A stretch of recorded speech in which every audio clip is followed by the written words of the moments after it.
llenas mi espacio, llenas mi vida, me iluminaste como el sol, quiero que crezcas y todo.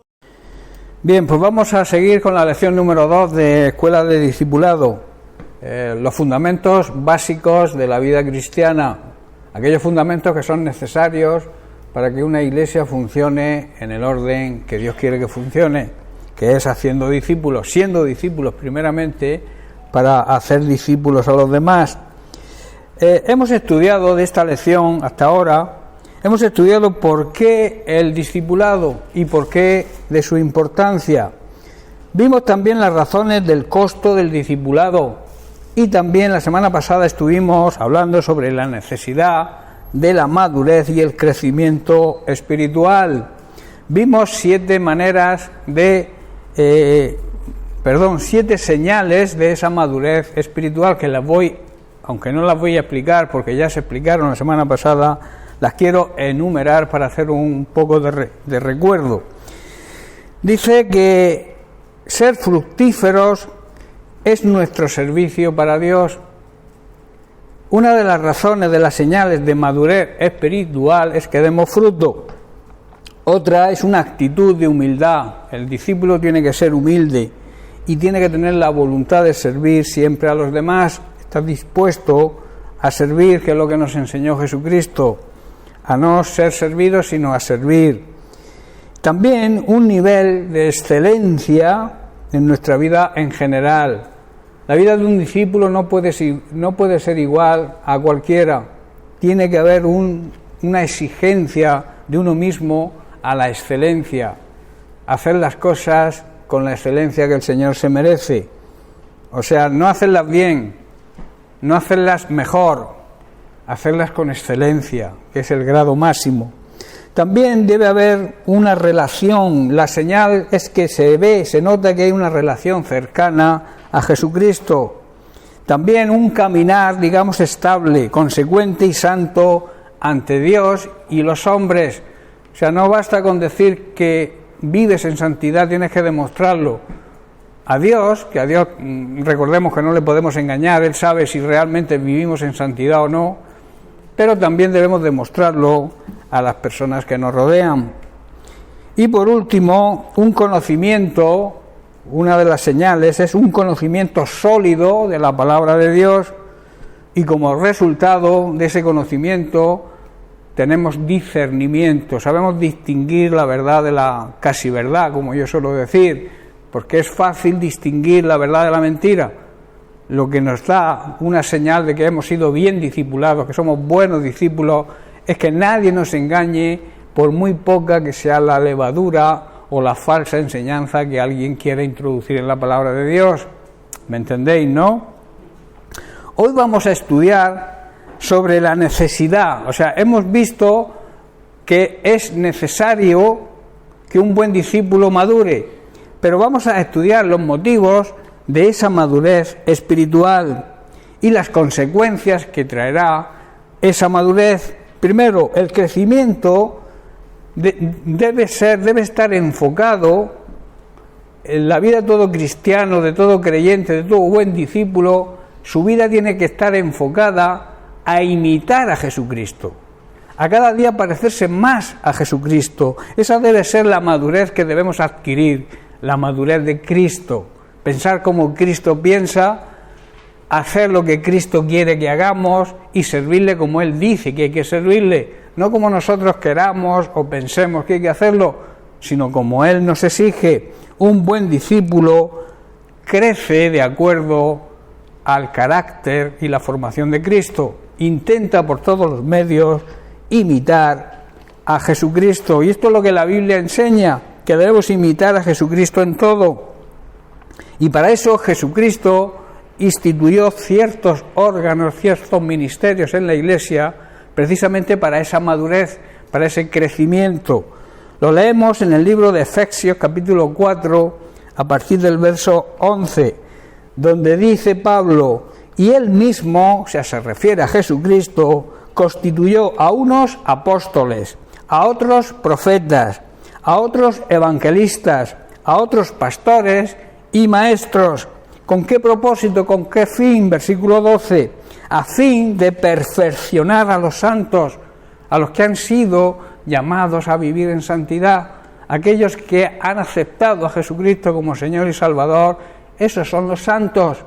La religión tradicional de este país ha considerado los santos aquellos que están colgados en una pared, en una foto, en una estatua de madera o de yeso.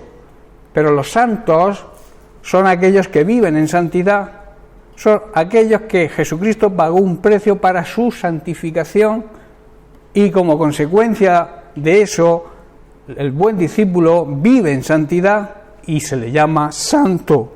Por eso dice, para perfeccionar a los santos. Jesucristo instituyó estos 5 ministerios con el propósito también de la edificación, de que creciéramos. Edificar significa crecer, madurar, creciéramos el cuerpo de Cristo, que es su iglesia.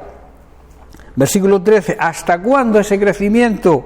Aquí explica lo que he dicho antes, aquí se lee, Pablo dice lo que yo he comentado antes, dice, hasta que todos lleguemos a la unidad de la fe y del conocimiento del Hijo de Dios, de Jesucristo, a un varón perfecto, a la medida de la estatura de la plenitud de Cristo. Nuestra meta como discípulo debe ser imitar, llegar a la plenitud de Cristo, para que ya no seamos niños fluctuantes, o sea, niños inmaduros, niños sin crecimiento. Hay muchas personas que llevan un montón de años en las congregaciones y son bebés. Por eso están los 5 ministerios, para que esos bebés dejen de ser bebés y vayan creciendo y siendo edificados, y como consecuencia van madurando. Y dice, llevados, esos niños inmaduros son llevados por doquiera de todo viento de doctrina. Cualquier doctrina que se les presente van a caer porque no tienen la suficiente sabiduría, el suficiente conocimiento espiritual para detectar cualquier falsa doctrina. De ahí la necesidad de la madurez, hermanos. Un discípulo tiene que procurar esa madurez para que ninguna falsa doctrina lo engañe. Dice, porque esto lo usan los hombres estratégicamente para engañar con astucia, empleando las artimañas del error. Versículo 15 dice, sino que siguiendo la verdad, en amor, crezcamos, maduremos en todo aquel que es la cabeza, esto es, Cristo, de quien todo el cuerpo bien concertado y unido entre sí por todas las coyunturas que se ayudan mutuamente, según la actividad propia de cada miembro, recibe su crecimiento para ir edificándose en amor. Esto también habla de que el crecimiento tiene que ser de acuerdo a la función que Dios te haya otorgado. Si Dios te ha puesto de pastor, tu crecimiento tiene que ser de pastor. Si te ha puesto de oveja, tienes que crecer como una oveja. No sé si estáis comprendiendo. Si eres mano, tienes que aprender a cómo se usa una mano. No puedes pretender, siendo mano, hacer la función del ojo.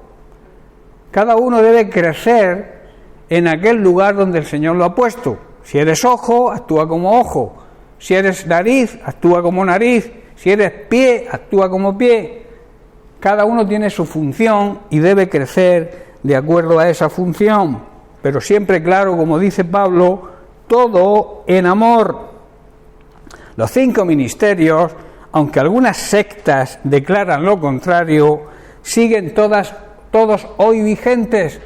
Hay sectas por ahí que anulan algunos de los ministerios, pero déjame decirte algo importante. Siempre ha habido, siempre hay y siempre habrá recién convertidos, personas neófitas, personas inmaduras que necesitan ser enseñados y edificados.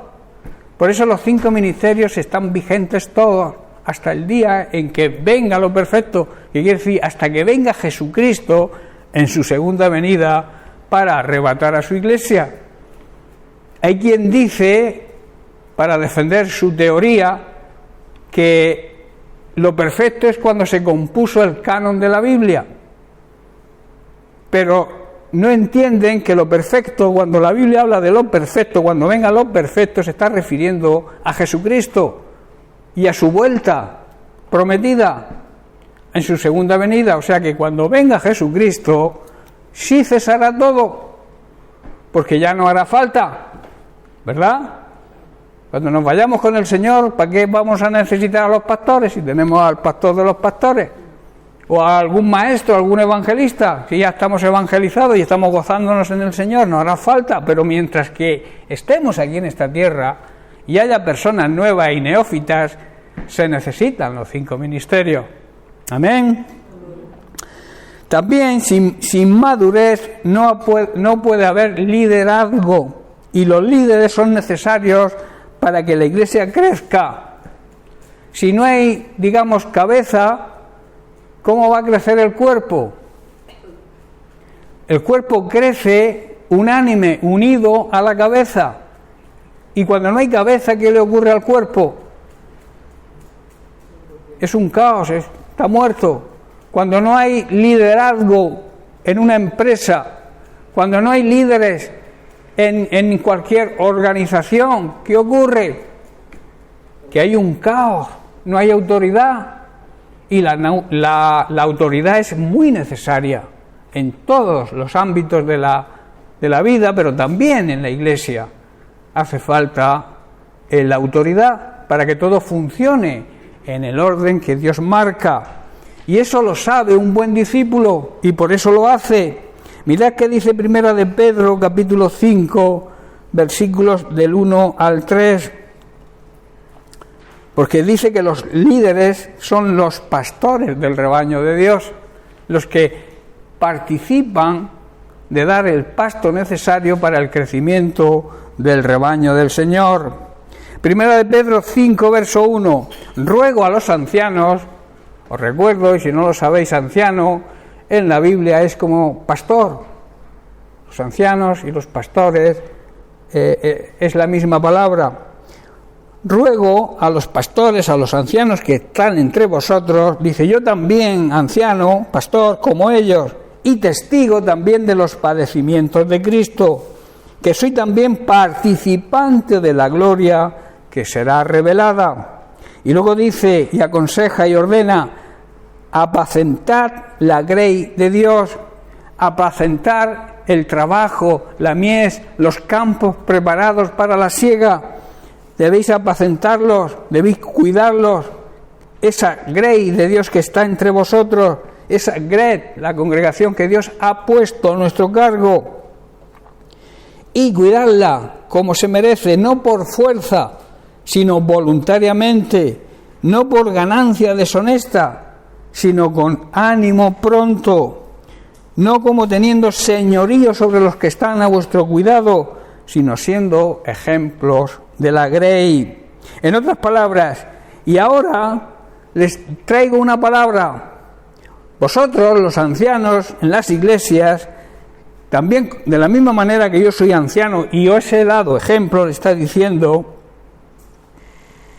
Pedro, y yo también voy a participar de su gloria cuando Él sea revelado a todo el mundo, o sea, en su segunda venida. Como anciano, igual que vosotros, les pido, por favor, cuiden del rebaño que Dios les ha encomendado, háganlo con gusto, no de mala gana, ni por beneficio personal, y que puedan servir a Dios como Él merece, y con el deseo precisamente de eso, de hacerlo para servir y para agradar a Dios. No abusen, les dice, de la autoridad que tienen sobre los que están a su cargo, sino guíenlos siendo ejemplo. Nosotros tenemos la obligación de ser ejemplo. Tenemos un gran privilegio, ¿no? Pero también una gran responsabilidad. Las ovejas siguen al pastor. Y si el pastor va por mal camino, ¿qué le ocurre a las ovejas? Por eso el apóstol Pedro hace hincapié de que debemos ser modelos a seguir. Y los discípulos entran dentro de ese ámbito también. el verdadero discípulo tiene que saber que tiene que... ¿Por qué no ponéis los teléfonos en silencio? Y así nos suena, y cuando suenen, pues que no se oigan. En fin, que debemos ser ejemplo. En tercer lugar, solamente los cristianos maduros podrán mantenerse firmes con eficacia contra el diablo y los poderes de las tinieblas. Y esto es lo que Dios quiere que hagamos, que podamos ser valientes. Y un inmaduro no tiene fuerza moral para defenderse de los ataques del diablo. El diablo tiene su fuerza, y si te coge débil, va por ti. Por eso necesitamos madurar espiritualmente, estar fuertes espiritualmente. Un discípulo sabe que tiene poder sobre las obras del diablo, sabe que el diablo está vencido, que lo venció Cristo, y sabe que esa victoria le corresponde a él, y sobre todos los poderes que hay en las tinieblas. Esto, hermanos, es lo que quiere Dios que hagamos como buenos discípulos. En Mateo 12:29 dice: ¿cómo puede alguno entrar en la casa del hombre fuerte y saquear sus bienes si primero no le ata? Claro, para atar a un hombre fuerte, tú tienes que ser más fuerte que ese hombre, ¿no?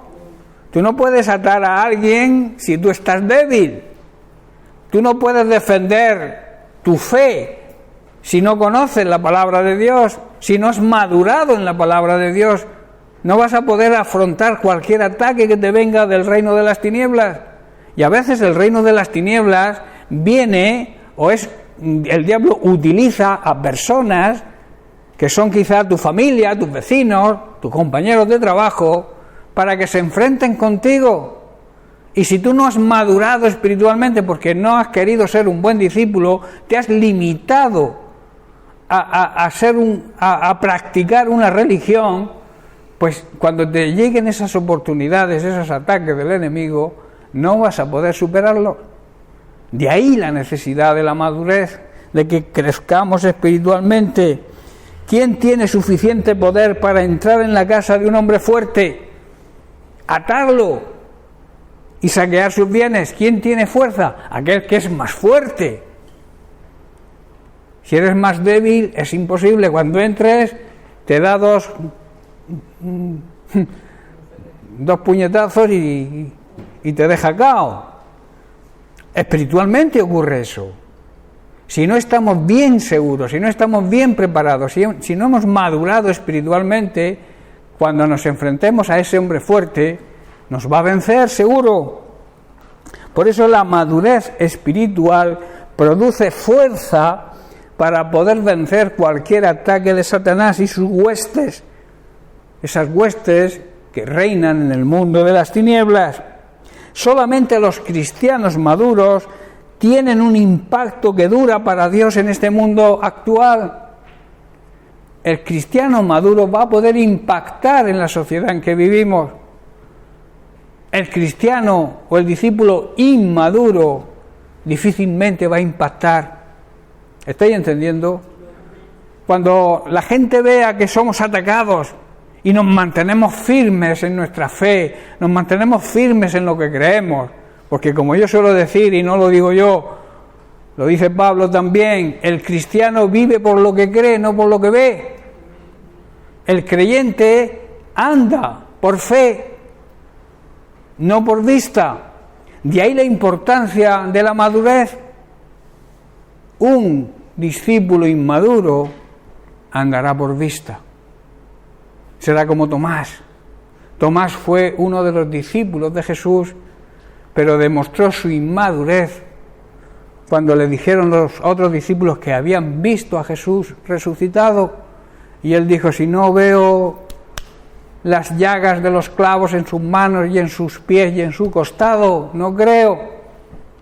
¿Por qué dijo eso? Porque era un creyente, un discípulo inmaduro, de los cuales hoy hay muchos en las iglesias. De ahí la importancia de la madurez, de ahí la importancia de ser discipulado, de ahí la importancia de que acudamos a las clases de discipulado para que crezcamos en madurez. Es una necesidad, hermanos. Por eso siempre digo que a estas clases debería venir toda la iglesia para poder avanzar en madurez y poder vencer cualquier ataque que nos venga por derecha, por izquierda o por donde nos venga. El discípulo maduro no teme a nada, porque sabe que en Cristo tiene la victoria. Amén. Solamente el discípulo maduro, a través de su ejemplo de amor, es capaz de transmitir el carácter de Cristo al mundo y cambiarlo. Un discípulo inmaduro, un creyente inmaduro, no va a cambiar nada. No va a cambiar ni su propia situación. Imaginaos, si tú no puedes cambiar por tu inmadurez tu propia situación, ¿cómo vas a cambiar el mundo? ¿Cómo vas a cambiar o cómo vas a testificar de quién es Dios si no se ve en tu vida? Si se ve que a la mínima te vienes abajo, a la mínima se pierde la fe, porque a un inmaduro le ocurre eso. Primero, es engañado por cualquier falsa doctrina, y segundo, ante cualquier problema se viene abajo enseguida, porque como Tomás anda por vista, no por fe. ¿Entendéis? Gálatas capítulo 4 versículo 19 dice: hijitos míos, por quienes vuelvo a sufrir dolores de parto hasta que Cristo sea formado en vosotros. Aquí el apóstol Pablo está diciendo: siento como si volviera a sufrir dolores, los mismos dolores que sufre una mujer que está de parto, y los sufro por vosotros. Dice: y seguirán, ¿hasta cuándo? Hasta que el carácter de Cristo se forme por completo en vuestras vidas. Ese era el anhelo, ese era el deseo de Pablo, que el carácter de Cristo se formara en todos los Gálatas, y que es de aplicación hoy para nosotros. El Señor quiere que el carácter de su Hijo Jesucristo se forme en cada uno de sus discípulos, llegar a la estatura plena de Cristo. Lo hemos leído antes. Esa es la meta del buen discípulo, llegar a ser como Cristo, llegar a pensar como Cristo. Cuando tengas un problema, pensar qué haría Cristo en esta situación. A veces nos precipitamos y tomamos decisiones equivocadas porque precisamente nos precipitamos por la inmadurez que tenemos. Pero si somos maduros, analizamos, decimos, ¿qué situación tengo? Y luego, ¿qué haría Jesús en esta situación?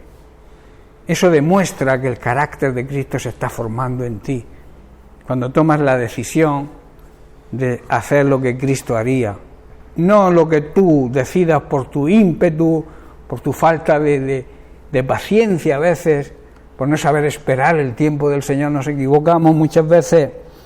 Ganar conversos, ganar personas que se conviertan, añade, suma números de creyentes, números de personas nacidas de nuevo, pero el discípulo verdadero hace discípulos que se reproducen, que se multiplican. O sea, un creyente suma cuando trae un inconverso al Señor, pero un discípulo lo que hace es multiplicar, porque no se cansa de hacer la gran comisión, no se cansa de cumplir el mandato de Cristo. Y para cumplir el mandato de Cristo necesitamos ser discípulos verdaderos y auténticos y tener el crecimiento que exige precisamente el ser un buen discípulo. El costo de ser un discípulo verdadero. El discipulado y el ser un buen discípulo es un asunto muy serio. Debemos tomarlo con seriedad, con la seriedad que se merece. Es algo costoso, hay que entenderlo. Así que es como Jesús lo veía, porque Jesús no empezó ofreciéndole a sus discípulos un camino de rosas, ¿verdad? Les explicó claramente lo que iba a significar seguirlo. Dejó muy claro desde el principio lo que implicaba ser un discípulo verdadero. Y para ser un discípulo verdadero, Jesús nos enseña que necesitamos llevar nuestra propia cruz para seguir el camino de Jesús. ¿El camino de Jesús cuál era? La cruz. la muerte. Aquí la simbología es que el discípulo verdadero tiene que coger esa cruz, ese mismo camino de humildad, ese camino de no soberbia, de mansedumbre, imitando a Jesucristo, colgando tu ego ahí, crucificándolo tu viejo hombre. Eso significa coger la cruz cada día. Y lo dejó Jesucristo, lo dejó muy claro. Lo leemos en Lucas 14, versículo 27. Dice, y el que no lleva su cruz y viene detrás de mí, no puede ser mi discípulo. Si tú no te niegas a ti mismo, si tú no niegas tus planes y los cambias por los planes del Señor, no puedes ser su discípulo. A veces decimos, sí, yo tengo este plan, tengo este planteamiento, yo quiero hacer esto, yo quiero hacer lo otro. Si tu plan está de acuerdo a la voluntad de Dios, irá hacia adelante. Pero tienes que analizar si en el plan de Dios entra tu plan. Y un buen discípulo sabe distinguir entre el plan de Dios y el plan de uno mismo. Y se declina por el plan de Dios, ¿verdad? Hay un cambio de planes. El domingo creo que hablé algo de esto, del cambio de planes de Saulo. Saulo tenía un plan que era perseguir a los cristianos, ¿verdad? Era su plan, su camino, lo que él creía que era lo correcto. Los cristianos eran una secta, eran gente mala, eran enemigos de Roma, según ellos. Incluso Nerón acusó a los cristianos de pegarle fuego a la ciudad, cuando fue él quien realmente le pegó fuego para acusar a los cristianos. Saulo llevaba un camino que creía el correcto, estaba en el plan suyo, pero tuvo un encuentro personal con Cristo, ese encuentro personal que necesitamos todos los seres humanos para llegar a convertirnos, recibir la salvación y convertirnos, ser discipulados y convertirnos en discípulos del Señor para hacer su voluntad. Jesucristo tuvo el encuentro personal con Saulo y Jesucristo le cambió incluso la identidad. Le cambió el nombre de Saulo por Pablo. ¿Sabes lo que significa Pablo? Pequeño hombre, hombre humilde. De ser soberbio, como era, de ser una persona con mucha autoridad, se convirtió en un pobre hombre al servicio de Dios. Pero un pobre hombre al servicio de Dios puede cambiarlo todo. Y cuando Saulo conoció la identidad de Jesús, conoció quién le había dejado ciego físicamente, pero que por el contrario le había abierto los ojos espirituales, cuando se dio cuenta de quién era, no entró en discusión con él. Dijo, ¿qué quieres que haga, Señor? Una actitud valiente, reconociendo que el camino que llevaba su plan no era el plan correcto. Cambió su plan por el plan de Cristo, ¿verdad? Dice, te he escogido con un propósito. O sea, no he tenido el encuentro personal por casualidad contigo. Como decía el otro día Moisés, Dios no es un Dios de casualidades, es un Dios de propósito. Y Dios tenía un propósito con este hombre, porque este hombre demostraba que era fiel a sus principios, aunque estuvieran equivocados, él era fiel a Roma. Y entonces dice, esta fidelidad la quiero yo para mí. Y entonces se le presentó a él, tuvo ese encuentro, y Pablo tuvo la sabiduría. Saulo, que era antes de Pablo, tuvo la sabiduría y la entereza y la firmeza de conocer rápidamente a Jesús. Se le abrieron los ojos espirituales y se puso al servicio de Dios. Tremendo, ¿verdad? ¿Cuántas personas tienen el encuentro con Cristo y al poco tiempo demuestran que en realidad no lo han tenido? El que verdaderamente tiene un encuentro con Jesucristo no se aparta del Evangelio nunca. pase lo que pase, me pongan las condiciones que me pongan, que si no te deja esto, por ejemplo, en el caso de los novios o de la familia, si vas a esa iglesia, aquí yo te desheredo, no quiero saber nada de ti. Si quieres ser mi novio o mi novia, tienes que dejar. ¿Cuántos han decidido dejar a Cristo por una presión de este tipo? Muchos, ¿verdad? Pablo tuvo presiones, claro que tuvo presiones, un montón de presiones. Después de ese encuentro y de ese cambio radical, incluso los cristianos huían de él todavía, ¿verdad? De ser el mayor perseguidor de la Iglesia de Jesucristo, se convirtió en el más fiel seguidor de Cristo. Y le debemos la escritura de casi media Biblia, ¿verdad? Tremendo lo que puede hacer un encuentro real con Cristo. Muchos se conforman con menos. Hay personas que las congregaciones están llenas de ellas. Muchos cristianos se han conformado con un discipulado aguado, que no se parece en nada a lo que enseñan las Escrituras, lo que enseña ahí la expectativa de Jesús. Sus palabras son a veces comprometidas, se comprometen por conveniencia o para evitar un costo personal, para que no me digan, para que no digan que yo... Pero no lo hacen con la excelencia que hay que hacerlo, hermano. Servir a Cristo hay que hacerlo con todo nuestro ser.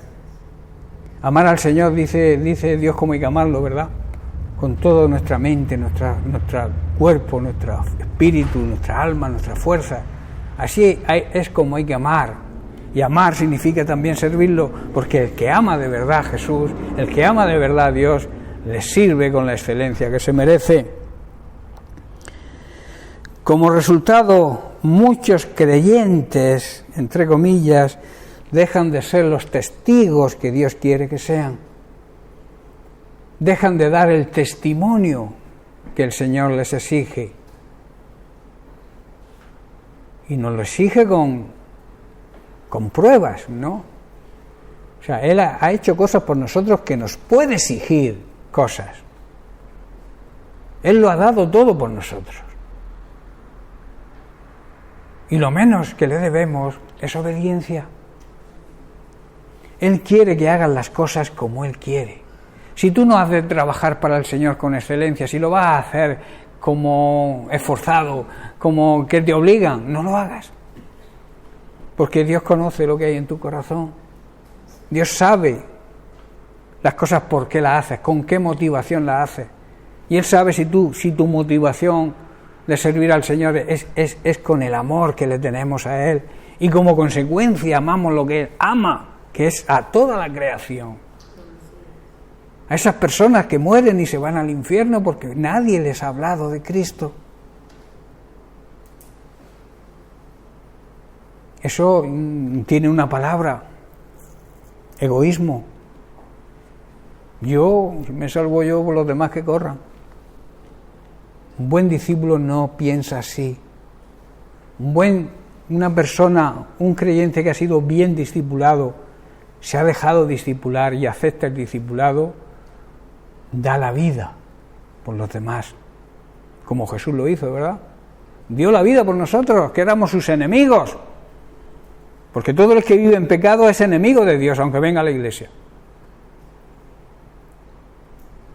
El venir a la iglesia no te exime de pecado. Yo, porque voy a la iglesia, ya Dios me perdona. Dios te perdona si te arrepientes y dejas el pecado. Te perdona, claro que te perdona. Pero la paga del pecado, ¿qué es? La muerte espiritual, la condenación eterna. Él te ama, Él te sigue amando aunque sigas pecando, Él te ama. Pero eres tú quien te vas al infierno, Él no te envía. Él dice que no retrasa su promesa. Su venida la está retardando, porque quiere que todos procedan al arrepentimiento. Pero si no te arrepientes, Él no tiene culpa. La ley es la ley. Dios es amor, pero también es justicia. Y justicia es dar a cada uno lo que merece. ¿Verdad? Es fácil de entender, pero qué difícil de llevarlo a la práctica. Cuánto nos cuesta, ¿verdad? Los hermanos, los hijos de Dios verdaderos, los buenos discípulos, deben demostrar al mundo la presencia transformadora de Jesús en su vida. Que ellos vean que ha habido una transformación en ti, que ha habido un cambio radical. Si las personas que te rodean y que te conocían antes de convertirte no notan cambio, no notan una transformación, es porque no la ha habido realmente. ¿Estáis entendiendo?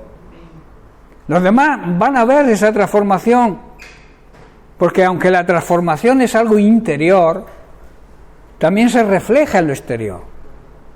Si en tu interior ha habido un cambio, tu forma de actuar va a ser diferente. Un ejemplo, si antes eras un ladrón y robabas, ahora no puedes robar. Esa transformación hace que tú dejes de robar. Y no estoy hablando de robar un banco. Algunos dicen, yo no robo banco. Pero voy por la carretera y veo un huerto de limones o lo que sea y cojo...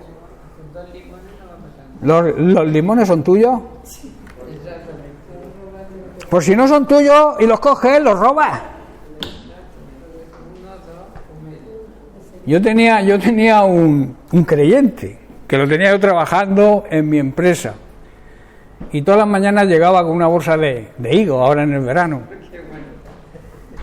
y dice, ¿Eusebio quiere higo? Digo, son tuyos. No, es de la higuera esa día que todos los días cojo. Digo, pero la higuera esa es tuya. No, pero una bolsita, digo, no, eso no es pecado. Digo, bueno, eso es lo que tú crees. Eso es la conciencia que tú tienes de lo que es pecado y lo que no es pecado. Pero eso es un robo. A no ser que vayas al dueño de la higuera, ¿me permite usted que coja unos higos? Y dice, vale, cógelo, entonces ya. Pero si no te ha dado permiso y la higuera no es tuya, a no ser que sea una higuera de estas que nace en medio de un campo silvestre que no es de nadie, pues ahí sí puedes coger los higos que quieras. Pero si tiene dueño, si está en la puerta de una casa o en el huerto de un que le ves que está bien cultivado y demás, si coges higos, limones o manzanas o peras que no son tuyas, estás robando. Un verdadero discípulo sabe y entiende lo que es robar y lo que no es robar, lo que es pecado y lo que no es pecado. Por eso digo que los hijos de Dios deben demostrar esa transformación, esa presencia de Jesucristo, esa gloria. La presencia de Cristo en nuestra vida es la gloria de Dios en nuestras vidas, hermano. El Sequinat que hablaba Moisés cuando la nube cubría el tabernáculo de reunión. Dice que ni los sacerdotes podían entrar, él mismo no podía entrar. Esa nube era la presencia, el Sequinat, la gloria de Dios. Cuando 2 o 3 están reunidos en el nombre de Jesús, la Sequinat, la gloria de Dios está en medio de ellos. Tremendo, ¿verdad? Esa nube para los israelitas, tanto en el tabernáculo como en el templo, daba testimonio de que Dios estaba con ellos. Qué bueno sería que cuando entráramos por la puerta no pudiéramos entrar, porque hubiera una nube ahí, una presencia que nos impidiera entrar, que fuera la gloria de Dios. Y eso sería una demostración de que Dios estaba aquí en medio nuestro. Dios está aquí en medio nuestro, yo lo sé, y hay una gran promesa cuando Jesús dice, cuando 2 o 3 os ponéis de acuerdo, ahí estoy yo, mi presencia, mi gloria está en medio de vosotros. Si entendiéramos esto, como lo compartí esta mañana en televisión, si entendiéramos esto, los cristianos estarían corriendo de un lado para otro para encontrar a otro cristiano para ponerse de acuerdo con él, para que la gloria de Dios estuviera en medio y pudieran orar por las peticiones y Dios las concede. Si están de acuerdo en su voluntad, claro, porque cuando 2 se ponen, buscan la voluntad de Dios y la presencia de Cristo está ahí. Yo, promete Jesucristo, yo estoy en medio de ellos. como la nube estaba en medio del tabernáculo y en medio del templo de Salomón, que construyó Salomón, ¿verdad? Muchas iglesias, en muchas congregaciones, hay cristianos que se dedican al mínimo denominador común. Eso quien sabe de matemáticas sabe lo que estoy diciendo. Se acomodan a hacer lo mínimo. No buscan la excelencia para el Señor. Y Dios te lo va a demandar después. Cuando diga, yo iba a la iglesia, yo iba a la escuela bíblica. Pero Dios te exige algo más. ¿Para qué vas a la iglesia? ¿Para qué vas a la escuela bíblica? Para ser discipulado. ¿Y cuál es la misión del discípulo? ¿Qué dice la Gran Comisión? Id y haced discípulos. La misión tuya no debe ser venir a la iglesia, acudir a las reuniones, ir de iglesia en iglesia, para allá, para acá, corriendo. Si no estás evangelizando a tu familia, si no estás evangelizando a tus vecinos, si no evangelizas a tus compañeros de trabajo, ¿de qué te sirve el discipulado? ¿Estáis entendiendo? El discipulado es preparación. Ser discipulado para discipular. ¿Estáis comprendiendo? Un discípulo tiene que tener esa mentalidad. Yo estoy aprendiendo para poner en práctica lo que aprendo. Yo no estoy aprendiendo para ir acumulando sabiduría en mi mente. Como los cochinicos que van engordando, comiendo, cada vez más gordo. Tenemos que estar a dieta. Primera de Corintios capítulo 11, verso 1, mirad que dice el apóstol Pablo: sed imitadores de mí, así como yo lo soy de Cristo. Tremendo, ¿verdad? ¿Quién de nosotros puede decir eso hoy? Decidme, ¿quién?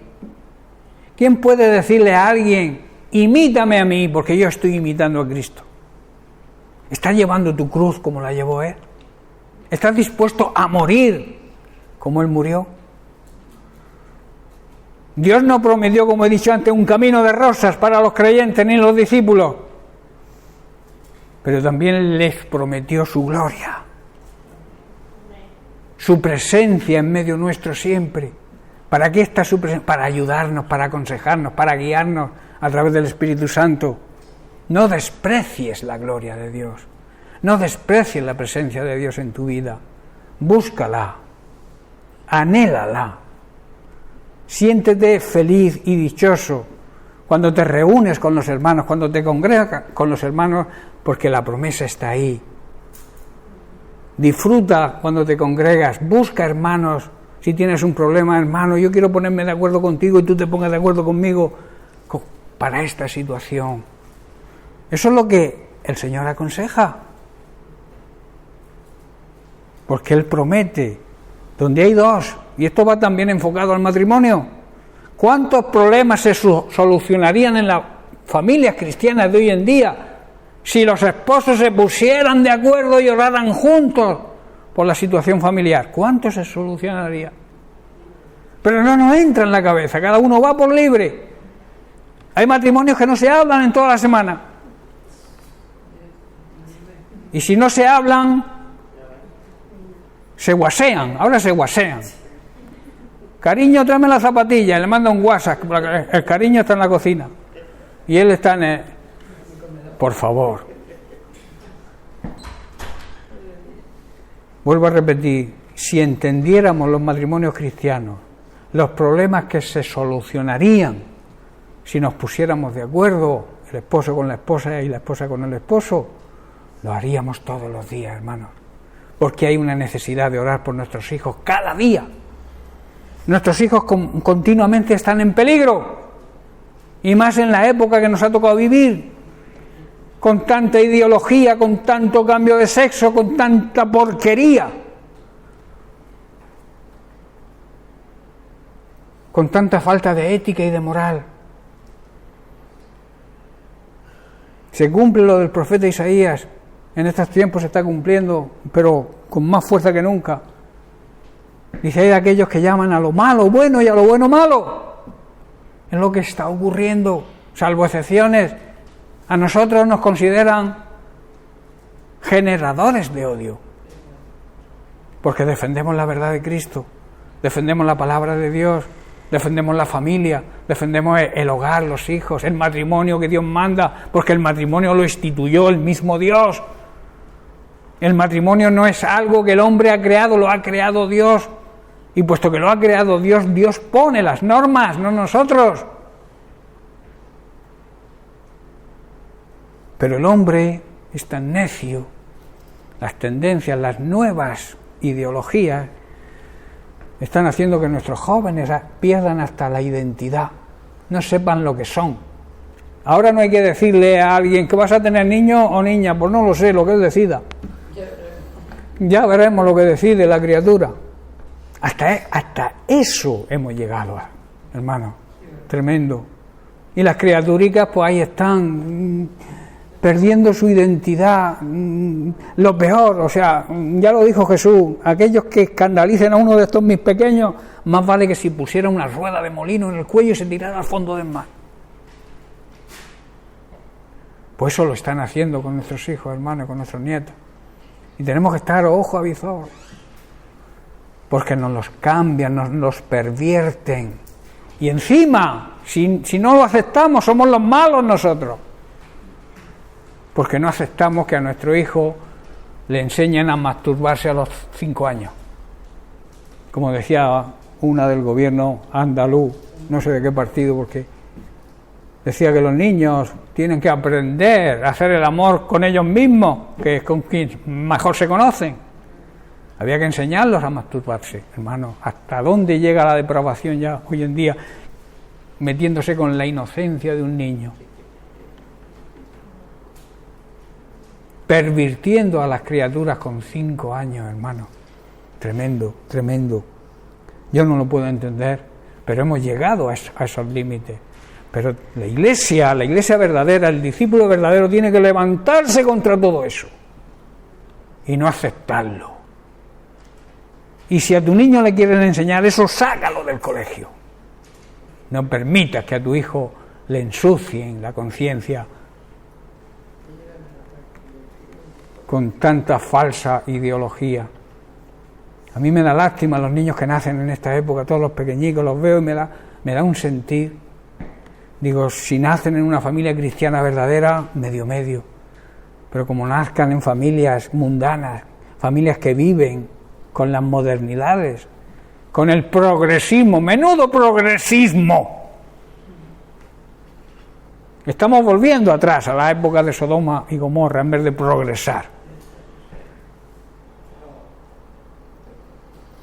Hermanos, Dios quiere que le imitemos. Dios quiere también que imitemos a aquellas personas que son fieles, que son buenos discípulos, buenos creyentes, que lo demuestran con su fidelidad a Dios, con su fe. Busca el apoyo de esas personas. Intenta imitar a esas personas, no a los que no quieren hacer nada. Hay personas que dicen, como este no hace nada, yo sigo a este que no hace nada. Y como no hace nada este, pues yo tampoco. No. Sigue a aquellas personas que demuestran fidelidad a Dios, que se preocupan por la gran comisión, que se preocupan por ser buenos discípulos y demostrarlo y que la gente lo vea. Esta persona ha cambiado, esta persona, yo quiero tener lo que esta persona tiene, que mira, en medio de la crisis, en medio de los problemas, ahí está ella con su fe, o ahí está esa persona, ese discípulo. Hermano, es tremendo lo que la Iglesia puede hacer. Un pequeño grupo de discípulos verdaderos, por muy pocos que sean, puede hacer más que 50 congregaciones de personas que acuden por acudir y que se llaman además creyentes. Yo quiero ser de ese grupo minoritario, ese grupo pequeño, aunque sea pequeño. Dios con poco puede hacer mucho. Y otros muchos no hacen nada. Pero esos pocos, si están decididos a trabajar con la excelencia que el Señor se merece, por muy pocos que sean, pueden revolucionar el mundo. Estos que han revolucionado el mundo entero han venido aquí. ¿Cuántos eran? Muy pocos. Pero habían corrido el mundo. Habían cambiado. La gente huía de ellos, les temía, porque movían multitudes, cambiaban situaciones. Ese es el trabajo, hermanos, de un buen discípulo. Por eso Dios quiere que imitemos a sus mejores hijos, a sus mejores discípulos, y sobre todo, y os dejo con esto, que imitemos a Jesucristo, que nos empapemos de su enseñanza y veamos lo que Dios hace, o lo que Jesucristo hizo en su vida aquí en esta tierra. Intentemos ser como Él. Dice el apóstol Pedro que el que quiera ser su discípulo debe andar como Él anduvo, debe vivir como Él vivió. Amén. Bien, pues lo dejamos aquí y seguiremos la semana que viene. No hemos terminado aún esta lección, seguiremos la semana que viene. Llenas mi espacio, llenas mi vida, me iluminaste como el sol, quiero que crezcas.